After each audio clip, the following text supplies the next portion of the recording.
اے پیغمبر، جو لوگ کفر میں جلدی کرتے ہیں، کچھ تو ان لوگوں میں سے وہ ہیں جو منہ سے کہتے ہیں کہ ہم مومن ہیں لیکن ان کے دل مومن نہیں ہیں، اور کچھ ان میں سے جو یہودی ہیں ان کی وجہ سے غمناک نہ ہونا۔ یہ لوگ جھوٹی باتیں بنانے کے لیے جاسوسی کرتے پھرتے ہیں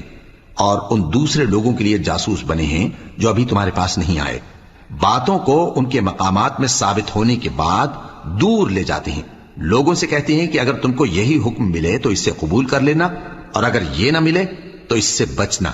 اور جس کو اللہ گمراہ کرنا چاہے تو اس کے لیے تم اللہ کی طرف سے ہدایت کا کچھ بھی اختیار نہیں رکھتے۔ یہ وہ لوگ ہیں جن کے دلوں کو اللہ نے پاک کرنا نہیں چاہا،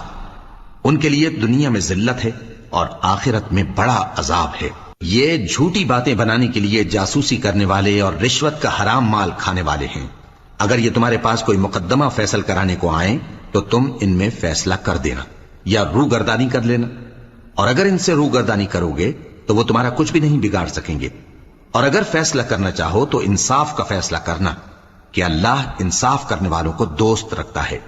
اور یہ تم سے اپنے مقدمات کیوں کر فیصل کرائیں گے جبکہ خود ان کے پاس تورات موجود ہے جس میں اللہ کا حکم لکھا ہوا ہے؟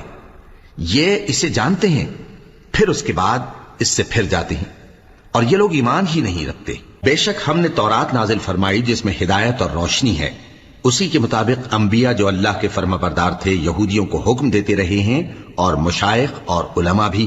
کیونکہ وہ اللہ کی کتاب کے نگہبان مقرر کیے گئے تھے اور اس پر گواہ تھے، یعنی حکم الہی کا یقین رکھتے تھے۔ سو تم لوگوں سے مت ڈرنا اور مجھی سے ڈرتے رہنا، اور میری آیتوں کے بدلے تھوڑی سی قیمت نہ لینا، اور جو اللہ کے نازل فرمائے ہوئے احکام کے مطابق حکم نہ دے تو ایسے ہی لوگ کافر ہیں۔ اور ہم نے ان لوگوں کے لیے تورات میں یہ حکم لکھ دیا تھا کہ جان کے بدلے جان، اور آنکھ کے بدلے آنکھ، اور ناک کے بدلے ناک، اور کان کے بدلے کان، اور دانت کے بدلے دانت، اور سب زخموں کا اسی طرح بدلہ ہے۔ اب جو شخص بدلہ معاف کر دے وہ اس کے لیے کفارہ ہوگا، اور جو اللہ کے نازل فرمائے ہوئے احکام کے مطابق حکم نہ دے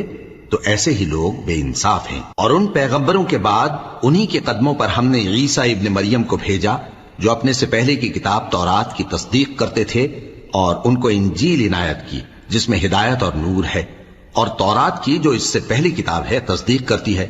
اور پرہیزگاروں کو راہ بتاتی اور نصیحت کرتی ہے۔ اور اہل انجیل کو چاہیے کہ جو احکام اللہ نے اس میں نازل فرمائے ہیں اس کے مطابق حکم دیا کریں، اور جو اللہ کے نازل کیے ہوئے احکام کے مطابق حکم نہ دے گا تو ایسے لوگ نافرمان ہیں۔